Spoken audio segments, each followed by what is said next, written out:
जीवन एक संघर्ष है। इसे सरल मत समझो, इसे सरल बनाओ।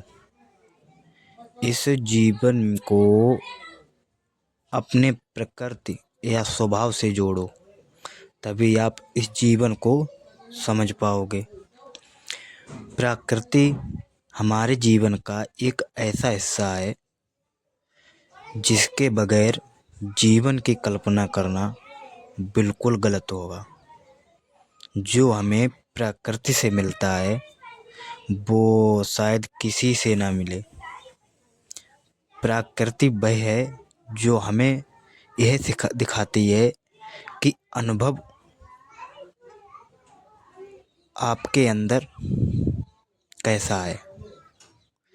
प्रकृति से ही हमें अनुभव करना चाहिए कि जैसे मौसम का बदलना, बारिश का होना इत्यादि ऐसी बहुत से बदलाव हैं जिससे हम ना तो गिनती की जा सकती है और ना ही देखा जा सकता है। केवल महसूस किया जा सकता है कि हाँ, मौसम बदल रहा है। तो इसी पर मैं एक वाक्य गौतम बुद्ध का बताता हूँ।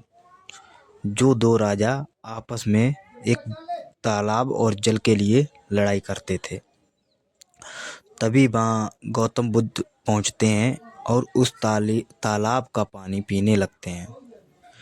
दोनों राजा अचंभित हो जाते हैं। हम लोग इस और सोचते हैं कि हम लोग इसी पानी के लिए झगड़ रहे हैं और इसी तालाब के लिए जीने मरने के लिए तैयार हैं, और वो साधु आकर पानी पी रहा है। तभी एक राजा बोलता है, हमारे बगैर आदेश के आपने पानी कैसे पिया। बुद्ध चुपचाप जाने लगते हैं। तो इसी पर दूसरा राजा क्रोधित होता है, अबे बहरा है क्या, एक राजा की अवहेलना कर रहा है, यह एक अपराधी है, इसे मृत्युदंड मिलना चाहिए।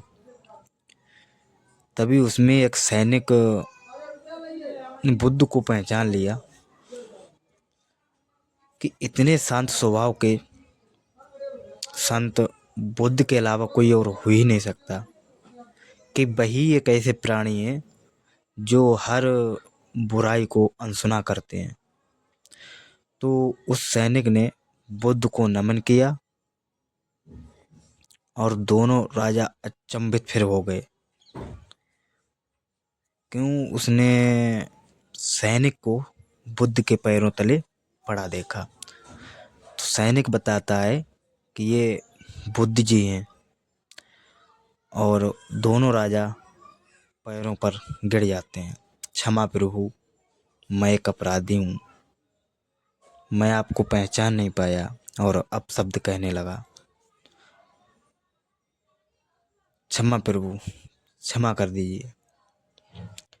तभी बुद्ध जी कहते हैं कि उठो राजन, जिस जल के लिए आप आपस में झगड़ रहे हो उस पर आप दोनों में से किसी का अधिकार नहीं है। फिर झगड़ा किस बात का कर रहे हो? इस पर पूर्णता प्रकृति का अधिकार है, जिसे आपको स्वीकार करना चाहिए। आप एक राजा हो, जब आप झगड़ोगे तो आपकी प्रजा क्या सोचेगी? प्रकृति सबकी है, सबका समान अधिकार है। इस जल पर भी सबका समान अधिकार है। इस जल के लिए ना झगड़ो।